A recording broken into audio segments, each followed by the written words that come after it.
Olá, seja bem-vindo, seja bem-vinda. Hoje eu vou discutir com você critérios para a gente definir uma descarga epileptiforme interictal.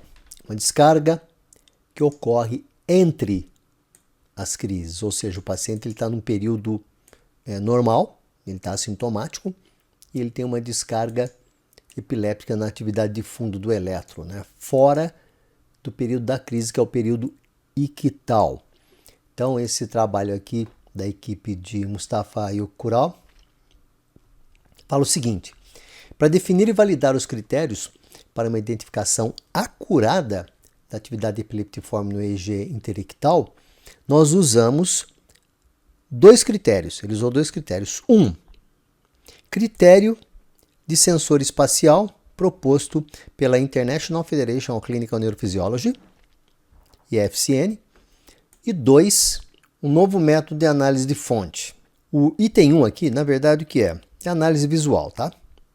Com 6 critérios. E o item 2, na verdade, é uma nova montagem digital que eles usaram. Esses são os critérios utilizados. Eles escolheram 7 laudadores, que revisaram os eletros de 100 pacientes com e sem epilepsia, diagnóstico feito por vídeo EEG. E os laudadores revisaram os transientes de maneira randômica, de maneira aleatória, e classificaram esses eventos como epileptiformes ou não epileptiformes em 3 rodadas diferentes. Em 2 com análise visual, o que chama de sensor space, e na outra olhando essa outra nova montagem. Quais são os critérios que eles usaram aqui? Esse tipo de normatização aqui é importante porque essa identificação a gente faz diariamente, no nosso trabalho. Tá? Então, quais são os 6 critérios da IFCN? Primeiro, a onda ela é di ou trifásica. No caso aqui é o item 1, Olha só, no caso aqui ela é difásica, tem uma fase negativa e uma fase positiva.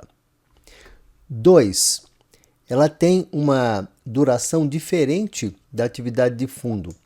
Então você veja que o item 2 aqui seria a duração do sinal dessa onda aqui, que difere do resto da atividade de fundo. 3, você vai ter uma assimetria na onda. E isso aqui é muito importante, tá?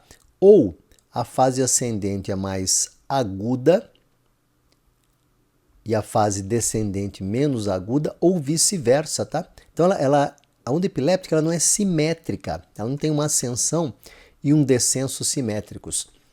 Você tem que ter essa assimetria, é um critério importante. 4, presença de uma pós-descarga. Então, você tem a pós-descarga ou a onda lenta.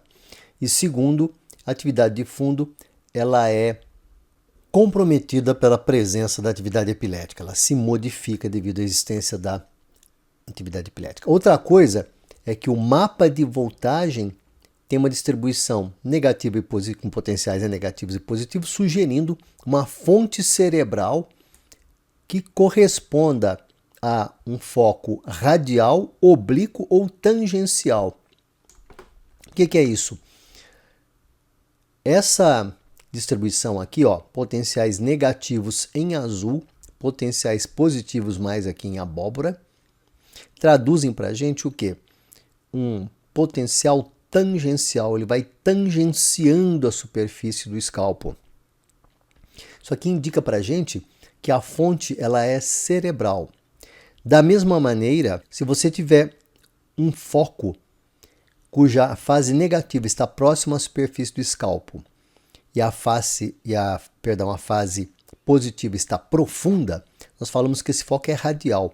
Então, esse tipo de foco aqui também indica origem cerebral da atividade transiente, no caso. Já aqui, você veja que nós temos uma fonte negativa que se espalha com 2 fases, uma delas aqui mais já para a região da nuca, e uma fase ampla de distribuição também da positividade.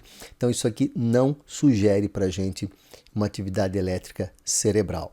A análise foi feita com esses critérios, foi feita também pela análise de potenciais com esse outro tipo aqui de referência. uma referência digital que eles implementaram, tá? Então você vê que você limpa a maior parte do sinal, lembra muito uma montagem laplaciana, talvez seja a montagem laplaciana mesmo, né? Onde você tem uma focalização mais precisa do sinal do elétron. Então aqui seriam as montagens tradicionais bipolares, mostrando os focos, e aqui a gente teria essa nova montagem de fonte que ele chama, tá? Do ponto de vista prático, para você que trabalha com elétron, o que você vai estar usando aqui são esses critérios, esses 6 critérios para você poder fazer a identificação do seu foco. O que é que eles concluíram então? Quais foram os resultados, né? O uso desses critérios, presença de 4 ou 5 critérios, né, de análise visual e da análise de fonte, tem uma acurácia de 91%, 88% e 90% respectivamente, tá? Similar à análise feita pelos experts, 92% de positividade. Os 2 métodos automáticos, né, têm uma especificidade excedendo o limite de 95%. Né, usando então 5 critérios da IFCN como ponto de corte, a análise de fonte, né, ambos 95,65%, a sensibilidade desse método foi de 81,48 e 85,19, respectivamente. Conclusão é que a presença de 5 critérios da IFCN na análise de sensor de espaço e a análise de fonte são ótimos para a implementação clínica. Trocando em miúdos, então, como eu já repeti, né, para vocês, nós vamos estar usando esses critérios aqui para a gente poder fazer a análise se a espícula é epiléptica ou não. É isso aí, muito obrigado pela sua participação.